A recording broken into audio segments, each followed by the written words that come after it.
Baik, bismillahirrahmanirrahim. Assalamualaikum warahmatullahi wabarakatuh. Selamat pagi menjelang siang para pemirsa stasiun TVRI Aceh dimanapun Anda berada. Senang sekali pada Kamis Manis ini bersama saya Ampun Aidil berjumpa kembali kita dalam program Nuansa Iman. Tentunya dalam program ini kita mengundang anak-anak muda, bintang tamu kita untuk yang inspiratif, inovatif, dan juga edukatif untuk kita saling sharing nih, saling berbagi pengetahuan untuk meningkatkan wawasan, keimanan, serta ketakwaan kita kepada Allah Subhanahu wa Ta'ala. Masya Allah. Pemirsa Nuansa Iman dimanapun berada, saksikan terus Nuansa Iman yang hadir setiap hari mulai pukul jam 11 sampai pukul 12 siang nanti. Nah, sahabat Nuansa Iman, hari ini kita mau berbicara tentang menuntut ilmu. Tentu ada sebuah pepatah yang mengatakan bahwa menuntut ilmu bisa di mana saja.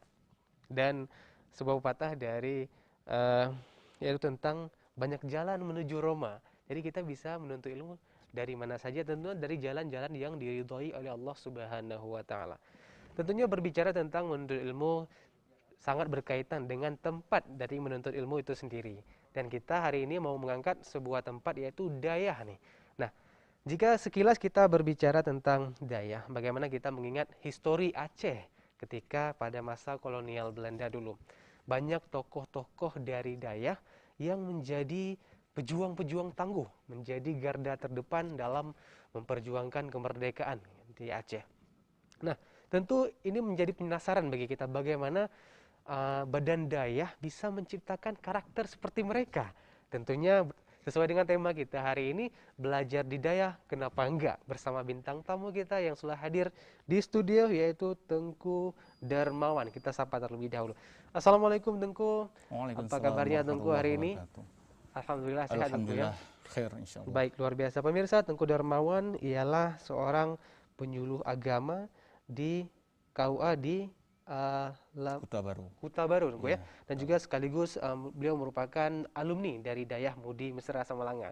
Masya Allah. Tengku, dengan tema hari ini yaitu tentang belajar di Dayah, kenapa tidak? Ya. Nah, kita mungkin sedikit pada segmen awal kita angkat bagaimana sih proses belajar mengajar yang ada di Dayah. Nah, ini menjadi menarik karena kenapa? Ada banyak tempat belajar tentunya, baik itu swasta maupun yang sekarang udah ada negeri itu ya. Mm-mm. Nah, jika kita melihat pendidikan di Dayah dan juga sesuai dengan bagaimana sejarah kita dulu bahwa Ya, Dayah ini merupakan tempat kita belajar ataupun tempat utama pendidikan di Kesultanan Aceh, ya kan? betul. Ya. Nah, jadi ini bagaimana pendapat ataupun pandangan dari Tengku Darmawan nih, selaku anak muda masih fresh ya kan? Nah, bagaimana pandangan Tengku? Kenapa sih kita harus belajar di Dayah? Apa sih urgensinya? Terlebih dahulu, silakan. Bismillahirrahmanirrahim. Assalamualaikum warahmatullahi wabarakatuh. Assalamualaikum warahmatullahi wabarakatuh. Alhamdulillah, alhamdulillahirabbil alamin. Wassalatu wassalamu ala sayyidina Muhammadin wa ala alihi wa sahbihi ajma'in. Amma ba'. Qaddimu a'malakum lidaril akhirah tajidu 'indaha fawza wa najah. Rabbi israh li sadri wa yassir li amri wa hlul 'uqdatam min lisani yafqahu qawli. Hadirin pemirsa dimanapun Anda berada, pertama sekali marilah sama-sama kita memanjatkan puji dan syukur kehadirat Allah Subhanahu wa taala yang pada hari yang berbahagia ini Allah mempertemukan kami di sini dalam acara Nuansa Iman, yaitu untuk melihat kualitas iman kita semua. Iya. Alhamdulillah, dan salawat berserta salam marilah sama-sama kita sanjung sajikan keharibaan Nabi besar Muhammad sallallahu alaihi wasallam Sallallahu alaihi yang telah wasallam. membawa umatnya dari alam kebodohan ke alam yang penuh dengan ilmu pengetahuan. Baikkah itu pengetahuan umum, formal, non-formal, dayah, dan lain sebagainya. Rasulullah telah membawa kita semua ke sana. Alhamdulillah, sesuai dengan judul kita, belajar di dayah, kenapa tidak? Pertama sekali yang ingin kami sampaikan yang bahwasanya dayah perlu kita berkenalan dulu Iya. dengan apa itu dayah. Iya. Mungkin ada sebagian orang masih tidak Beranggapan. tidak tahu apa itu dayah. Dalam artian masih kurang informasi tentang dayah. Karena berbeda daerah, nama tersebut berbeda. Yang intinya tempat belajar Islam, tempat untuk menguatkan iman. Itu namanya pesantren, dayah, dan lain sebagainya. Kalau di Aceh itu dikenal dengan sebutan dayah. Apa itu dayah? Dayah dasar katanya dari bahasa Arab, yaitu zawiyah. Apa zawiyah? Zawiyah artinya sudut. Mengapa diambil dari dasar kata zawiyah? Karena pada masa Rasulullah, pada masa sahabat, pada masa tabi'in dan seterusnya, mereka melakukan pengajian-pengajian ataupun melakukan pembelajaran dari segi keilmuan, yaitu di sudut-sudut di masjid. Di Masjid Madinah, Rasulullah mengajarkan kepada para sahabatnya, dan diteruskan oleh Imam Malik dan lain sebagainya, juga pada sudut-sudut daripada masjid. Dari situlah diambil kata zawiyah yang diangkat oleh orang Aceh menjadi dayah di masa Kesultanan Iskandar Muda. Pada masa itulah, di setiap desa, di setiap kampung, itu memiliki satu dayah, tempat belajarnya ilmu agama di setiap daerah. Maka oleh sebab itu, dayah ini merupakan pondasi utama bagi masyarakat Aceh. Pembelajaran masyarakat Aceh yang pertama sekali yaitu dayah. Dayah, pesantren. Pesantren itu dasar katanya adalah pesantrian. Kalau bahasa Jawa, kalau di Jawa itu dinamakan dayah tersebut tempat belajar, tempat mondoknya para santri, yaitu dengan pesantren ataupun pesantrian. Dari dasar katanya pesantrian, tempat mondoknya para santri. Jadi dari situlah dayah mengajarkan ilmu yang pertama sekali, yaitu ilmu mengenal Allah Subhanahu wa taala. Tentang tauhid ini. Ilmu tauhid. Ilmu tauhid, ilmu tasawuf dan ilmu fiqh itu merupakan dasar daripada dayah itu sendiri. Sesuai dengan hadis Rasulullah sallallahu alaihi wasallam, talabul ilmi fardhatun ala kulli muslim. Setiap muslim itu wajib untuk menuntut ilmu. Ilmu apakah? Ini yang menjadi pembahasan kita. Ilmu apakah yang dimaksudkan oleh Rasulullah di sini? Yaitu ilmu yang pertama ilmu tauhid, yang kedua ilmu tasawuf tentang sir, tentang sifat-sifat yang ada dalam hati, dan yang seterusnya yaitu ilmu fiqh, ilmu tasawuf, dan ilmu usuluddin, yaitu ilmu tauhid ataupun ilmu kalam. Ya. Baik, Tengku, memang ini asal muasal katanya itu dari zawiyah ya. Zawiyah. Sudut. Dan kita mungkin nih sedikit nih tentang bagaimana masa Rasulullah sallallahu alaihi wasallam. Apakah beliau memang mengambil setiap sudut dari masjid? Apakah hanya untuk membahas tentang agama saja atau memang ada menyelipkan masalah tentang ekonomi ataupun masalah ya syariah, atau ini gimana, Tengku? Di masa Rasulullah ahli di bidang manapun. Rasulullah dilahirkan dalam keadaan yatim. Jadi kepribadiannya ini memang sudah terlatih dari dini. Dari pertama dia lahir, dia sudah terlatih dengan yang namanya kepribadian. Rasulullah anak yang yatim, tapi kesuksesannya luar biasa. Dia tidak pernah berhenti untuk mencari ekonomi. Bahkan saat Rasulullah disusui oleh Halimatus Sa'diyah masa itu, juga Rasulullah pekerjaannya yaitu mengembala kambing untuk membantu ekonomi daripada Halimatus Sa'diyah. Rasulullah segala sisi, segala bidang ia menguasainya. Kenapa demikian? Karena Rasulullah memang Allah ciptakan untuk menjadi seorang yang kokoh, yang kuat, yang sandarannya hanya kepada Allah Subhanahu wa taala.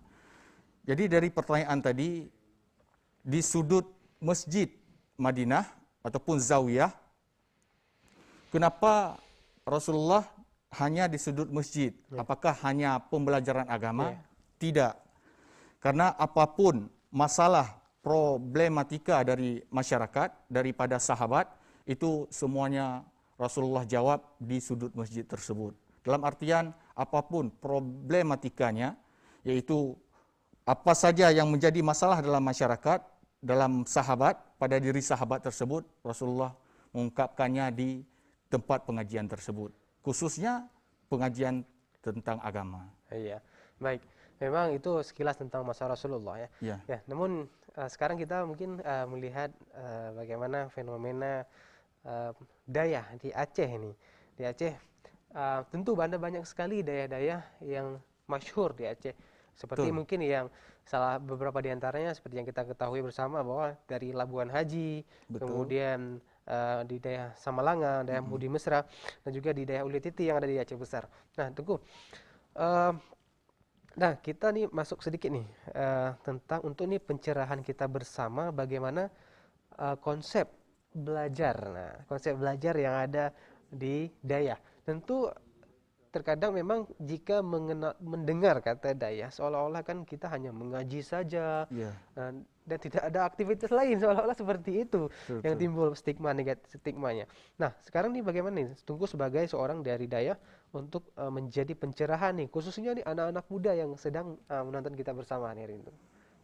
Ya. Tentang apa tadi? Skema belajar. Skema ataupun schedule belajar. Iya. Yang pertama sekali, di dayah itu didikannya semua jenjang. Maksudnya dari peranan hati, semua yang ada di dayah itu, semua santri itu sudah diketahui bagaimana untuk menyikapi dari seorang santri tersebut, dayah mengetahuinya. Ya. Dalam artian, dayah mengajarkan bukan hanya ta'lim. Ta'lim artinya mengajar ataupun belajar. Ta'lim, muta'alim. Ta'lim artinya belajar, muta'alim artinya mengajar. Mengajar, belajar. Itu yang pertama yang menjadi didikan di dayah. Ta'lim dalam artian mentransfer ilmu yang ada pada diri ustadz kepada para santri-santrinya. Selain daripada itu, di dayah juga ada yang dinamakan dengan murabbi. Berbeda dengan sekolah-sekolah lain, berbeda dengan pendidikan-pendidikan lain, ini yang kurang di pendidikan-pendidikan lain. Kalau di dayah, murabbi ini mendidik dimanapun dia berada, di saat di kamar mandi, saat makan, itu semua diatur dan ditegur kalau memang salah dengan ketentuan-ketentuannya. Berarti murabbi ini bukan hanya di sekolah ataupun kegiatan formal ketika pembelajaran saja Tengku ya. Berarti sudah di kehidupan sehari-hariannya sudah mengikuti, menyesuaikan. Berarti seperti itu Tengku. Berarti keadaan dipraktekkan oleh para guru yang ditiru oleh para santri.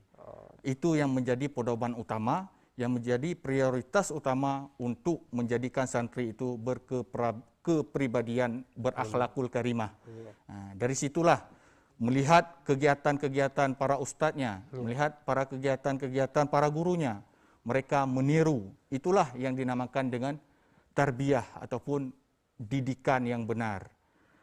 Makanya kelebihan daripada di daerah itu yaitu selain ta'lim, mengajar secara emosional, yaitu meninggikan EQ yang rendah dan mengajarkan sesuatu yang tidak paham. Selain itu ada yang dinamakan dengan tarbiyah. Selain tarbiyah juga ada tazkiyatun nufus ataupun mursyid. Jadi inilah yang menjadi pedoman, yang menjadi latar belakang mengapa dayah ini berkembang dengan sangat pesat. Karena seorang yang membangun dayah tersebut, selain dia muta'alim, dia juga murabbi dan dia juga mursyid. Orang yang memberikan tarikat untuk menuju mendekatkan diri kepada Allah Subhanahu wa taala. Baik. Nah, itu memang menjadi sepintas pemahaman kita bahwa di dayah ini, inilah kelebihan dari dayah ya. Di mana Tengku gurunya langsung selain mengajar justru ada proses belajar. Betul. Bahkan sampai bagaimana beliau mencontohkan langsung nih kepada santrinya agar tentunya untuk lebih cepat proses untuk mendekatkan diri kepada Allah Subhanahu wa taala. Nah, Tengku, apakah di dayah ada kurikulum? Seperti yang mungkin di sekolah-sekolah umum ada menggunakan kurikulum sejenis A ataupun B. Nah, bagaimana nih proses belajar mengajar, apakah ada belajar tentang pelajaran umum ataupun pelajaran-pelajaran yang ekstrakurikuler lainnya? Ini gimana Tengku kalau misalnya di Dayah? Kalau di Dayah itu waktunya sudah disetting dengan sangat sempurna. Dalam artian tidak ada waktu celah untuk bermain. Memang waktu untuk belajar. Belajar, kegiatan-kegiatan sampingan seperti sarapan, mandi, dan lain sebagainya. Hanya untuk itu. Tapi tergantung pesantren ataupun Dayah juga itu. Ada sebagian, ada yang diterapkannya ekstrakurikuler ataupun olahraga. Dan ada yang tidak.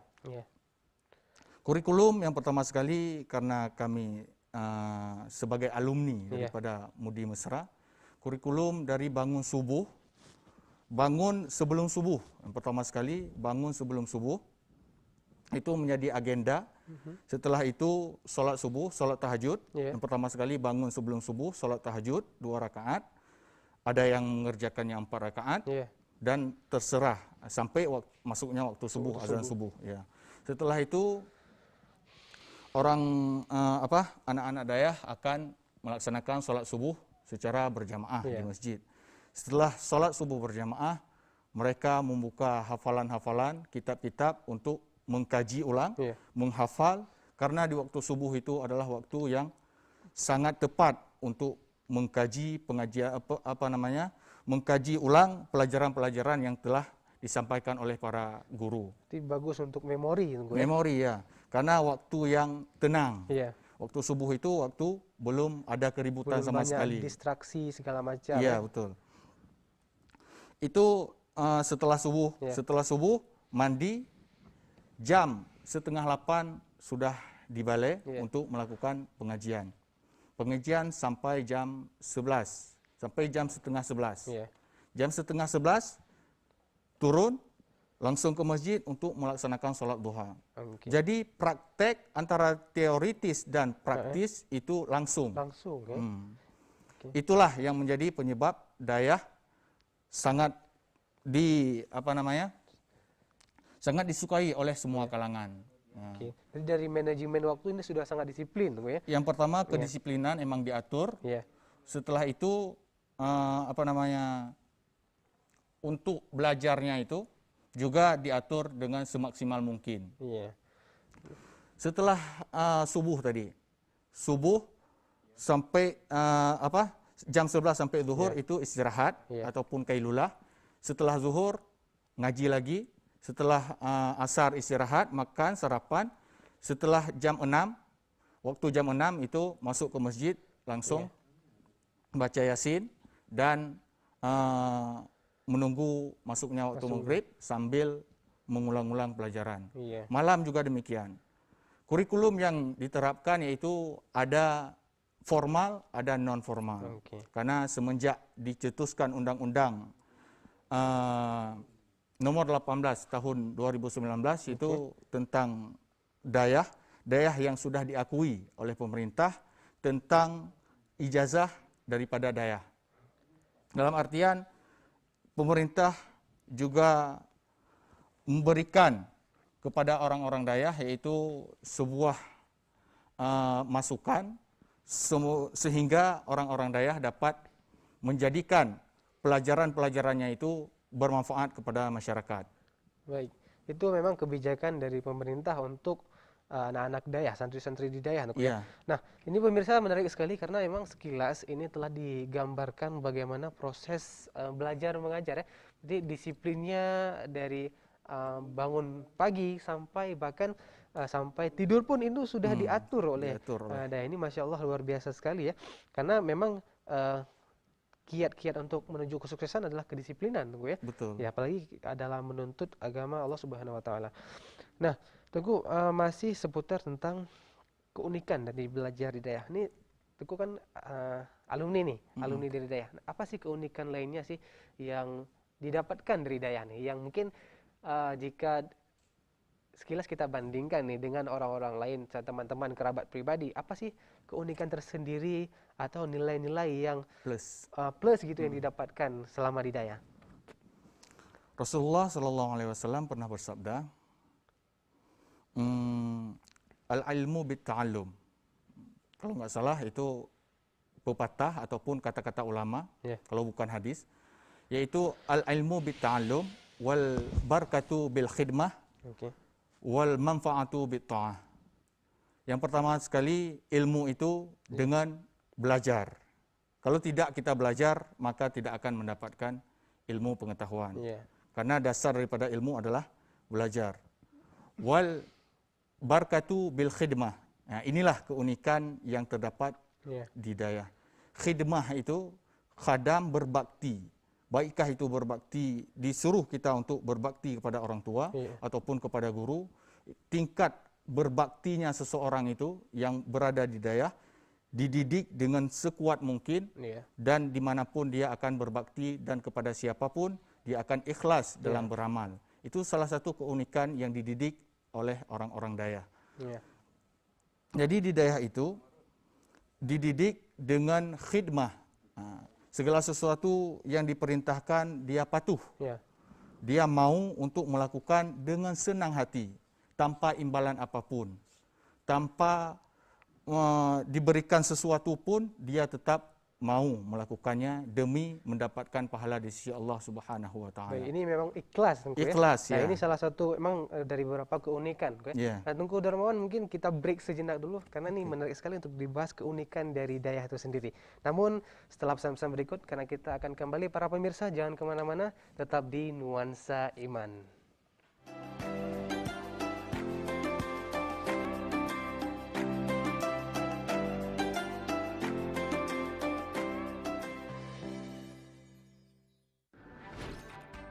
Halo semuanya, aku Modi, maskot TV Digital Indonesia.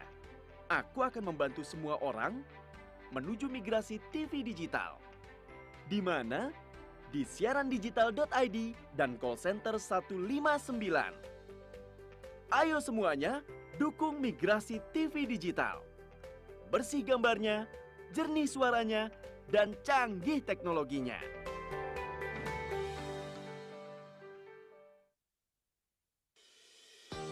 Guna mendukung migrasi siaran TV analog ke digital, TVRI akan memulai tahapan analog switch off di 11 kota dan Batam, dan akan dilanjutkan secara nasional mulai 2 November 2022. Siaran TVRI sudah dapat ditonton melalui TV digital. Terdiri dari 4 kanal digital. Kanal 1 TVRI Nasional, Kanal 2 TVRI Daerah, Kanal 3 Budaya, dan Kanal 4 Olahraga. Siaran TV digital dapat dinikmati dari televisi yang telah dilengkapi perangkat digital atau dengan televisi lama menggunakan set-top box. Siaran TV digital memberikan kualitas gambar yang bersih, suara jernih, dan beragam konten secara gratis. Yuk beralih ke digital. TV digital bersih, jernih, canggih.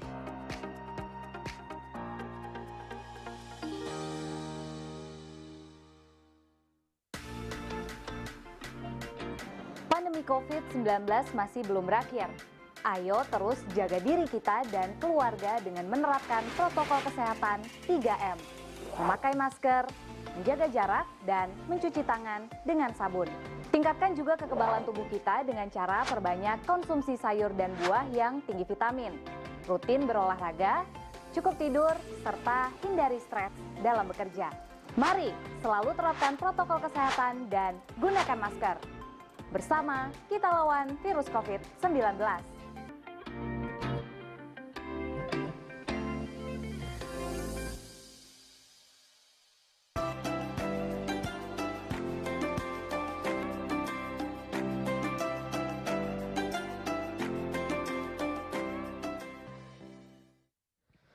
Baik, sahabat Nuansa Iman, terima kasih masih bersama kami ya, tentunya dalam program Nuansa Iman hari ini bersama Tengku Darmawan nih.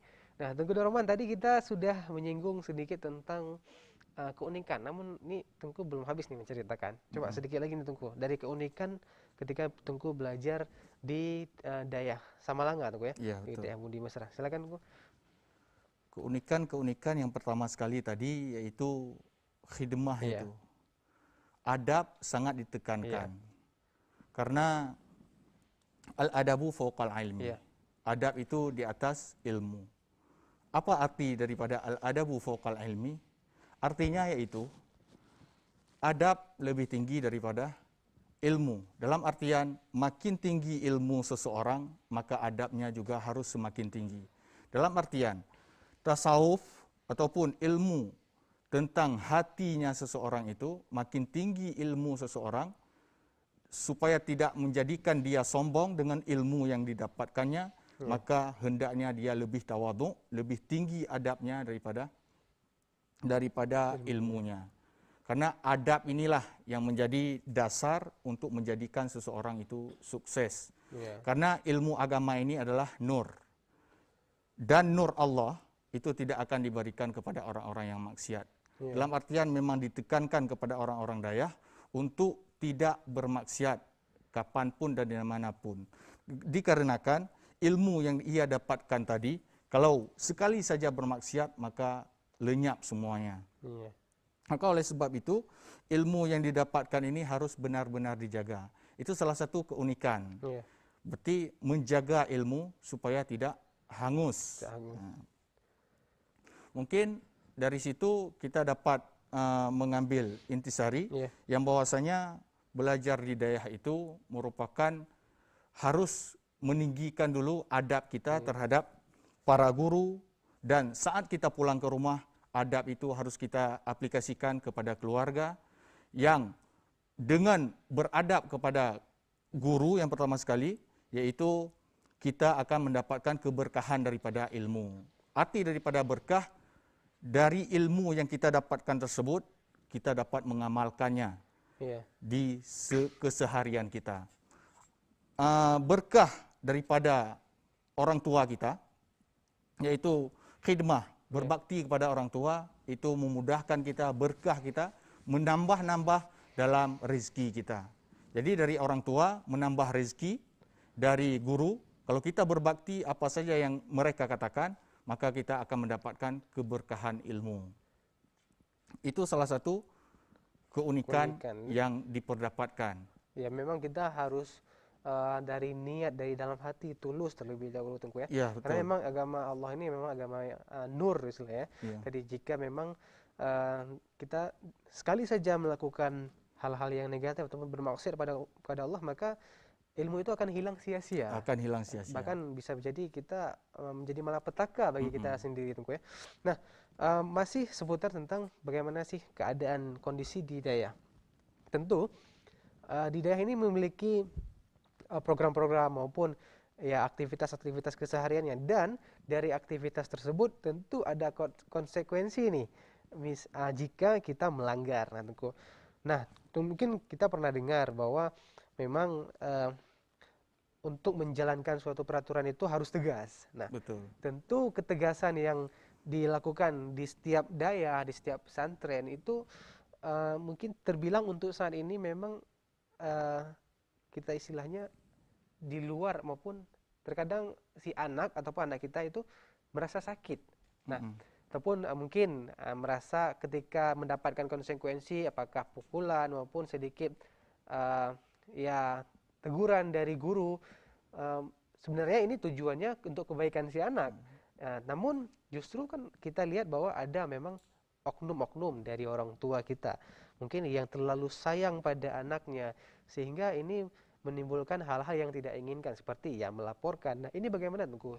Jika mungkin untuk meluruskan nih pandangan jika ada stigma seperti ini. Ya, banyak orang tua yang khawatir terhadap kehidupan anaknya di Dayah. Makanya tidak mengantar anaknya ke Dayah. Ada sebagian memang yang memang yakin tentang pendidikan Dayah tersebut.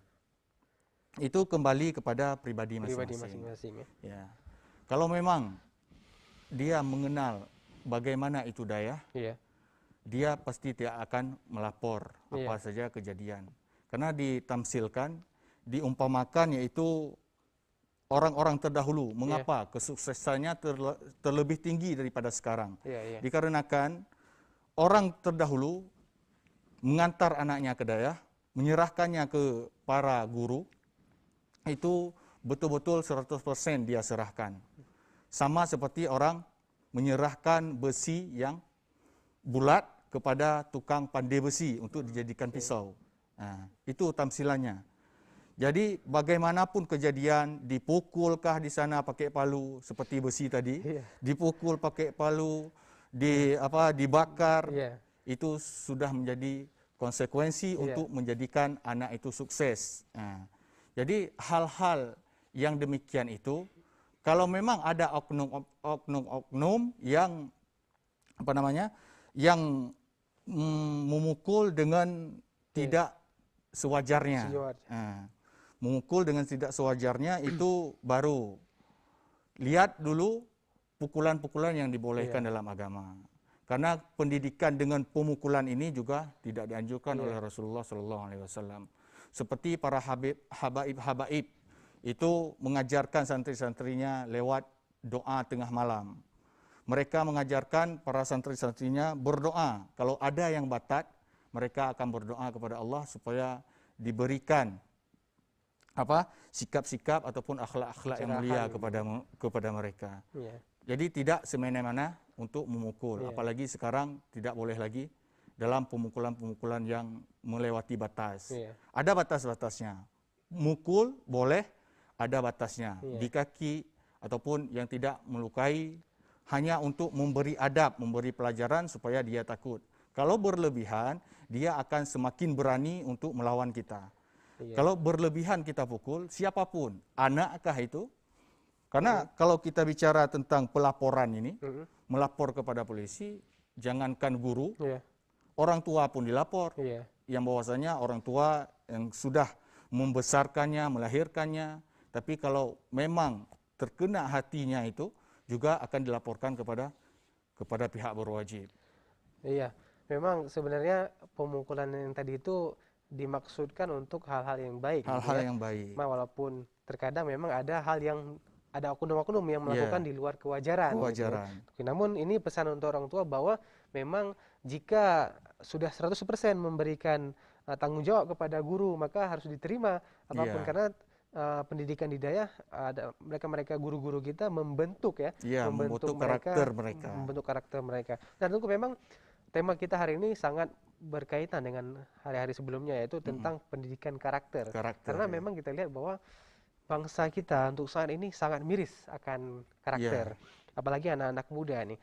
Dan kita tahu bahwa hadirnya teknologi, hadirnya smartphone, gadget yang sangat mudah, mungkin bahkan dunia istilahnya di tangan kita nih, di genggaman.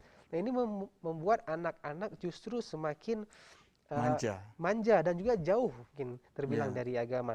Nah, ini bagaimana sih supaya ini anak-anak daya, anak-anak muda, khususnya nih anak-anak yang mungkin dari orang tua yang ingin memasukkan anak-anaknya nih, bagaimana sih supaya mereka itu tertarik nih untuk ke daya, ataupun bagaimana harusnya orang tua untuk melakukan ataupun untuk mensiasati supaya mereka tidak terjauh lalai dalam smartphone ini.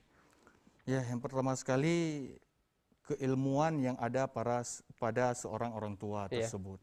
Itu yang perlu dikoreksi. Keilmuan agama, pengetahuan agama yang ada dalam diri orang tua tersebut. Apakah sudah banyak pengetahuan agama? Karena dari situlah nanti termotivasi, timbul rasa untuk menjadikan anaknya seorang yang alim. Timbul motivasi untuk menjadikan anaknya seorang yang sukses di bidang agama. Karena kesuksesan, seperti sebelum-sebelumnya sudah dikatakan, yang bahwa kesuksesan tersebut yaitu bukan hanya kesuksesan di dunia. Kesuksesan yang sebenarnya adalah saat kita memasuki gerbangnya kiamat, yaitu alam kubur. Disitulah baru nampak kesuksesan yang kita peroleh tersebut. Jadi kalau memang standar kesuksesan tersebut di dunia saja, itu belum pantas bagi seorang muslim. Karena muslim beriktikad yang bahwasanya kehidupan ini akan berlanjut kelak di hari kiamat. Jadi pengetahuan agama yang ada pada orang tua, itu yang pertama sekali untuk memotivasi orang tua ini dalam mendidik anaknya. Bagaimana ia akan mendidik, sedangkan ia tidak mengetahui tentang kurikulum dayah ataupun tentang dayah itu sendiri. Bagaimana mereka akan mengantar anaknya ke dayah. Jadi kalau memang tidak ada pengetahuan yang ada dalam benak orang tua, maka sukar.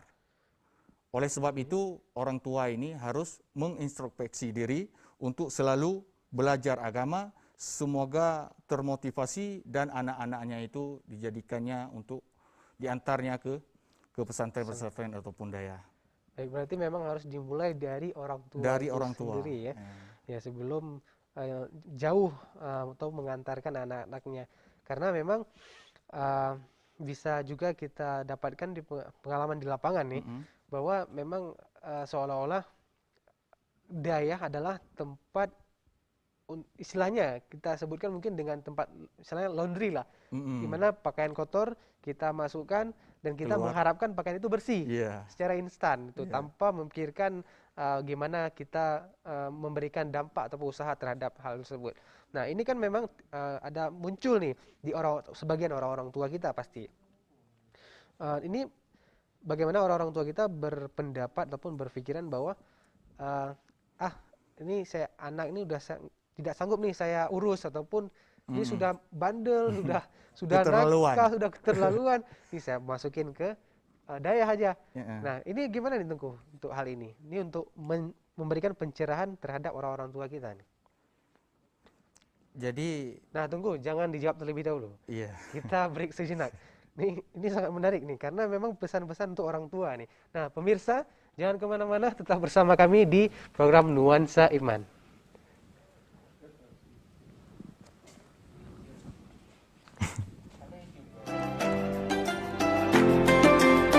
Kabar ya, Bang Aman. Halo semuanya, aku Modi, maskot TV Digital Indonesia.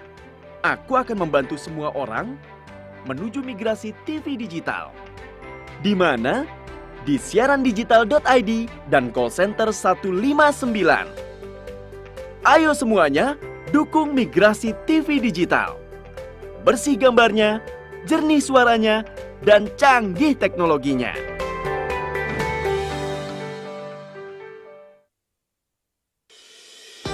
Guna mendukung migrasi siaran TV analog ke digital, TVRI akan memulai tahapan analog switch off di 11 kota dan Batam, dan akan dilanjutkan secara nasional mulai 2 November 2022. Siaran TVRI sudah dapat ditonton melalui TV digital.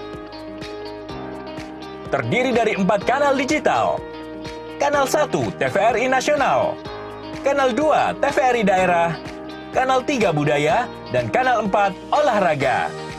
Siaran TV digital dapat dinikmati dari televisi yang telah dilengkapi perangkat digital atau dengan televisi lama menggunakan set-top box.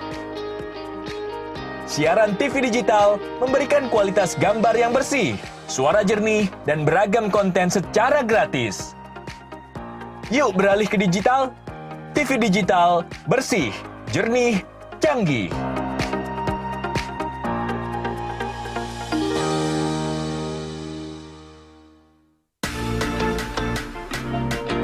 Pandemi COVID-19 masih belum berakhir. Ayo terus jaga diri kita dan keluarga dengan menerapkan protokol kesehatan 3M. Memakai masker, menjaga jarak, dan mencuci tangan dengan sabun. Tingkatkan juga kekebalan tubuh kita dengan cara perbanyak konsumsi sayur dan buah yang tinggi vitamin. Rutin berolahraga, cukup tidur, serta hindari stres dalam bekerja. Mari selalu terapkan protokol kesehatan dan gunakan masker. Bersama kita lawan virus COVID-19.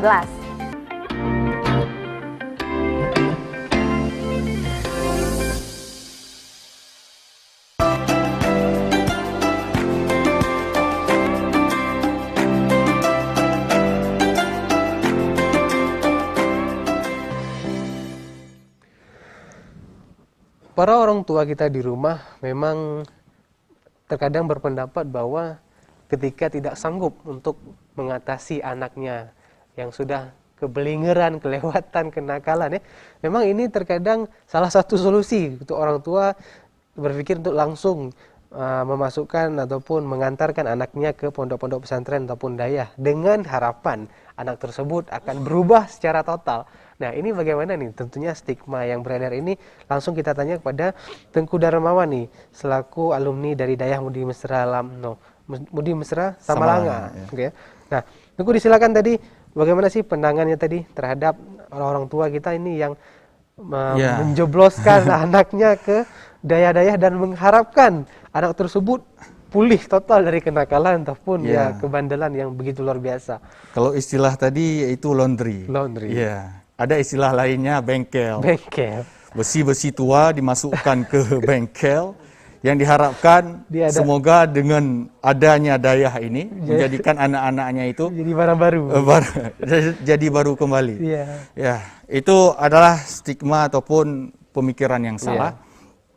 Jadi orang tua jangan demikian, karena didikan dayah ini kalau memang demikian yang dipikirkan oleh orang tua, maka orang-orang dayah ini akan merasa kesusahan. Iya. Bahkan terjadi pemukulan tadi karena ulah itu. Bisa ditimbulkan karena bisa itu. ditimbulkan karena itu. Iya. Kenapa sampai terjadi pemukulan? Karena ia ingin keluar dari dayah, ingin cepat-cepat keluar karena tidak ada keinginan sedikit pun dari dalam benaknya. Keinginan yang dari dalam benaknya itu hanya dipaksakan oleh orang tua. Dia akan mencari cara, akan mencari celah, bagaimanapun caranya dia supaya dia bisa keluar dari yang namanya dayah. Bahkan dia akan memukul para ustadz. Kalau didahului oleh pukulan santri, masa ustadz tidak berani? Ya begitu. Jadi kalau udah kena santrinya, ya udah dilaporkan. Begitulah stigma-stigma yang demikian itu harus dihapuskan dari pemikiran-pemikiran orang tua. Ya, memang ini mungkin menjadi pengalaman kita bersama ya. Karena mungkin selaku anak dayah dan juga saya pribadi juga merupakan lulusan dari boarding. Ini memang sangat terasa ini untuk hal-hal seperti ini, Tengku. Nah, Tengku, memang ini masih tentang bagaimana stigma. Ini ada stigma negatif lagi nih, Tengku. Terkadang bahwa orang tua kita ada mungkin tetangga-tetangga kita bahwa mengatakan seperti ini. Untuk apa anak dimasukkan ke dayah? Kan kerjanya cuma ngaji-ngaji aja. Nanti gimana kerjanya, gimana masa depannya? Ini gimana nih untuk meluruskan stigma seperti ini? Sesuai dengan yang kami sampaikan tadi, yaitu kehidupan di dunia ini hanyalah sementara. Itu yang perlu kita tanamkan dalam benak kita seorang muslim. Karena ada hari pembalasan, hari ditimbangnya amalan-amalan kita. Itu yang hendak kita tanamkan dalam diri pribadi masing-masing. Oleh sebab itu, apa saja, apa tadi? Yang menjadi dasar daripada itu semua, yaitu kenapa cuman dimasukkan anaknya ke pondok tadi? Kenapa dimasukkan anaknya ke pondok? Karena masa depan bicara dengan masa depan tadi ya. Orang-orang tua menganggap masa depan anaknya itu tidak ada kalau hanya mengaji saja. Betul. Kalau mengaji saja di pesantren itu tidak ada masa depan. Bagaimana ia akan bekerja kelak? Sekarang pemerintah sesuai dengan undang-undang yang saya katakan tadi, yang pertama sekali sudah memfasilitasi tentang orang-orang yang dari dayah, lulusan dari dayah digunakan ataupun dipekerjakan di semua instansi. Yaitu sekarang udah ada undang-undang tentang pelajaran-pelajaran dayah, karena dayah ini kaitan eratnya dengan kitab kuning. Kitab kuning, benar. Kitab kuning itulah dayah ataupun pesantren. Kalau tidak ada kitab kuning, maka sekarang boarding ataupun pesantren-pesantren yang tidak diterapkannya kitab kuning sekarang sudah mulai untuk menerapkan kitab kuning. Kenapa? Orang tua menganggap itu semua tidak ada masa depan. Yang padahal masa depan yang sebenarnya yaitu hari kiamat. Hari kiamat itulah masa depan bahagia ataupun celaka kelak.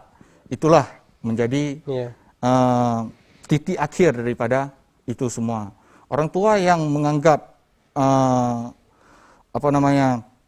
dayah itu tidak ada masa depan, itulah kurangnya pengetahuan daripada orang tua tersebut. Nah, karena yang sebenarnya, dan bahkan kalau sekarang jangankan masa depan untuk akhirat, masa depan di dunia saja sudah bisa sudah bisa diterapkan dalam kehidupan sehari-hari. Iya, memang ini stigma-stigma yang beredar ya, yang tidak bisa kita kontrol. Namun tentunya kita Tengku Darmawan selaku dari alumni Dayah Mudi Mesra Samalanga ini bisa dan juga kawan rekan-rekan Dayah lainnya bisa memberikan gambaran bahwa stigma seperti itu tidak benar ya, dan seharusnya orang tua seperti inilah yang harus menimba ilmu terlebih lagi gitu ya. Nah, Tengku masih juga tentang ini tadi kita udah bahas bagaimana kesuksesan dan juga proses belajar mengajar di Dayah. Nah, kita lihat nih bagaimana sih tingkat minat nih, tingkat khususnya di Aceh, karena memang kalau misalnya di Aceh adalah Dayah, kalau misalnya di luar itu pesantren ya. Nah, ini kita bahas di Aceh saja. Bagaimana tingkat minat anak dari tahun ke tahun nih? Kalau kita lihat grafik yang ada di Dayah Mudi Mesra Samalanga, apakah meningkat atau menurun? Dari tahun ke tahun itu di Dayah khususnya, di Dayah Mudi Mesra Samalanga itu selalu meningkat. Bahkan sekarang udah dilaksanakannya tes, dan bahkan sekarang udah direncanakan untuk membangun Dayah Mudi 2 yang terletak dekat di Dayah Mudi Utama. Sudah ada rencana pemekaran? Ya, sudah ada rencana pemekaran yang bahwasanya dari kelas 1 sampai kelas 3 itu ditempatkan di Dayah Mudi yang baru ini, dan 4, 5, 6, kelas 4, 5, dan 6 itu diasramakan di Dayah Utama. Ya. Jadi minat dari para santri, minat daripada masyarakat untuk ke Dayah, apalagi sekarang masa pandemi, daripada tidak sekolah, sekolah tidak, tapi minat daripada santri ini, daripada masyarakat, anak-anak sekarang itu sudah berkurang. Kenapa? Dikarenakan mereka sudah manja dengan yang namanya handphone, sudah manja dengan yang namanya game online dan lain sebagainya. Karena game online dan lain sebagainya ini dapat menarik hati seorang anak untuk lebih jauh kepada agama Islam. Jadi minat daripada anak-anak itu yaitu tidak mau lagi ke Dayah, akan tetapi minat daripada orang tua banyak yang masih mengantarkan anaknya ke Dayah demi untuk mendapatkan anaknya yang lebih soleh dan solehah. Jadi minat minat ini meningkat dari tahun ke tahun. Oke, baik. Memang bisa, mungkin ini yang dirasakan oleh Tengku Darmawan ya. Memang luar biasa ini tingkat minat yang ada pada anak ya. Bahkan orang tua sendiri sudah banyak yang menggalakkan anaknya untuk diantarkan ke Dayah.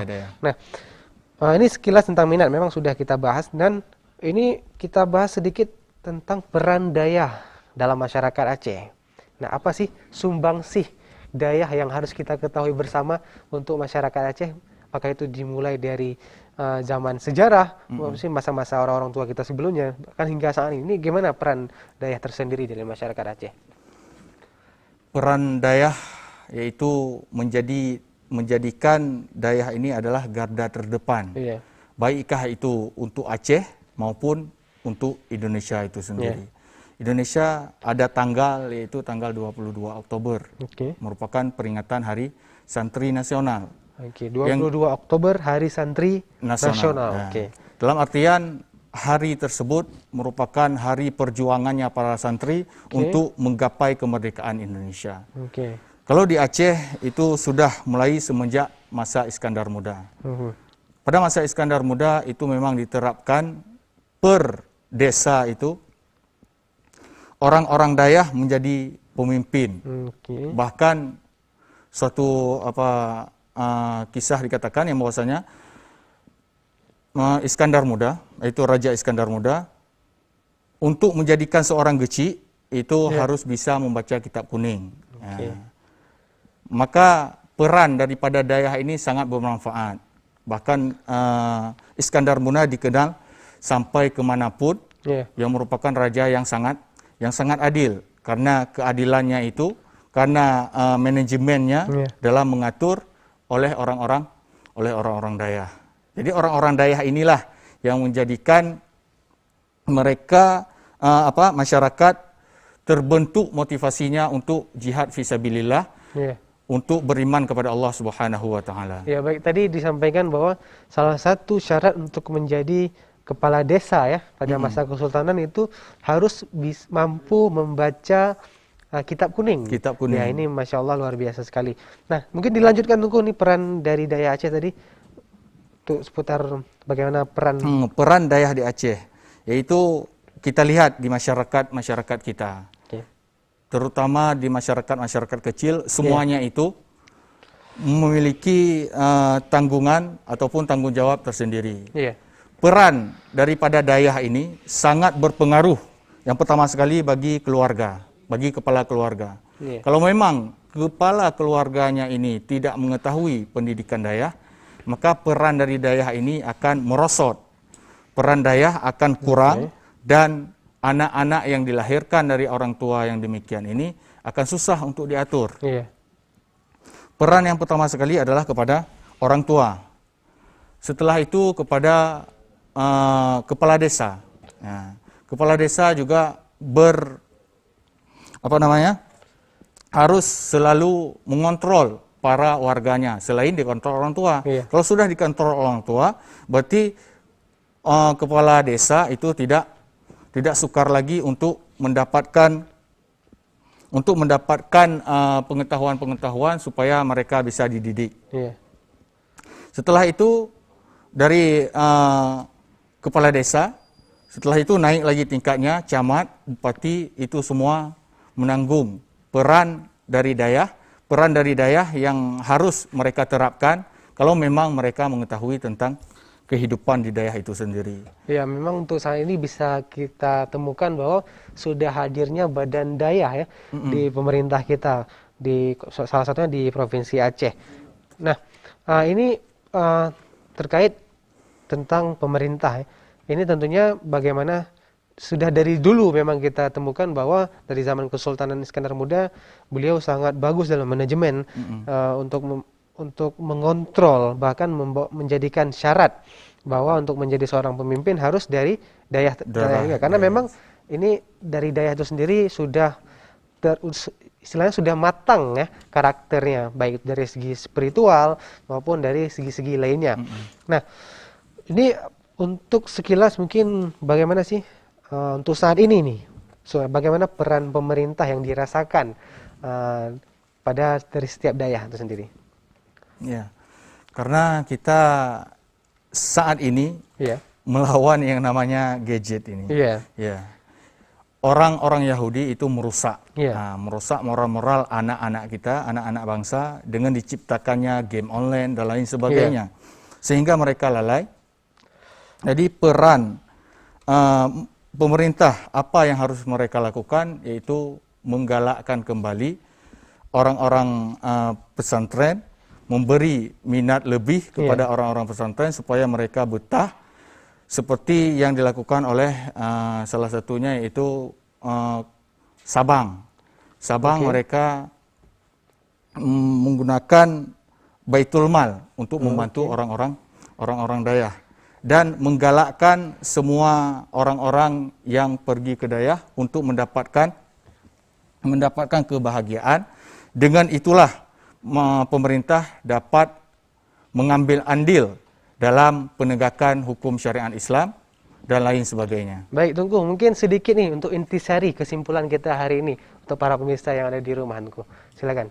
Ya, intinya Dayak adalah tempat murajaah ataupun tempat berkumpulnya para orang-orang yang baik. Nah, kalau ada salah satu oknum yang menjelekkan Dayak, itu bukanlah Dayak yang jelek. Dalam artian Dayak itu tetap tempat memperbaiki akhlak, karakter dan lain sebagainya daripada seorang anak-anak yang mondok di Dayak. Nah, dari situ dapat kita simpulkan yang bahwa anak-anak yang berada di dayah itu dapat merasakan lebihnya dayah itu, yaitu dengan pergi ataupun tinggal di dayah. Baru tahu bagaimana dayah itu sendiri. Setelah itu, kesimpulan yang dapat kita sampaikan yang bahwasanya dayah itu merupakan bukan hanya mengajar, akan tetapi juga murabbi tadi. Apapun kegiatan kita, apapun yang kita lakukan, itu ada dilihat oleh para guru dan ditegur apa kesalahan-kesalahan daripada situ. Dan menjadikan dayah itu sebagai mursyid yang membedakan antara dayah dengan pesantren-pesantren yang lain. Yang dapat diberikan kepada para santri yaitu petunjuk-petunjuk untuk lebih dekat diri kepada Allah Subhanahu wa taala. Baik, Masya Allah Tengku Darmawan, luar biasa sekali. Mungkin memang kalau kita bahas lebih panjang ini tidak cukup waktu Tengku Darmawan. Insya Allah kita akan bertemu di lain waktu. Namun Tengku Darmawan, terima kasih banyak hari ini sudah berhadir bersama kita. Semoga apa yang disampaikan mendapat berkah dan bermanfaat bagi kita bersama. Nah pemirsa, senang sekali karena hari ini memang tak banyak waktu untuk kita berbincang-bincang. Namun sebelum saya tutup, ada sebuah pepatah dari Imam Syafi'i untuk pesan kehidupan kita bersama.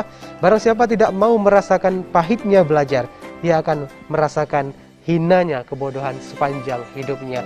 Dan akhirnya saya Ampun Adil beserta kru pamit undur diri. Sampai jumpa besok, tentunya tetap di Nuansa Iman. Wassalamualaikum warahmatullahi wabarakatuh.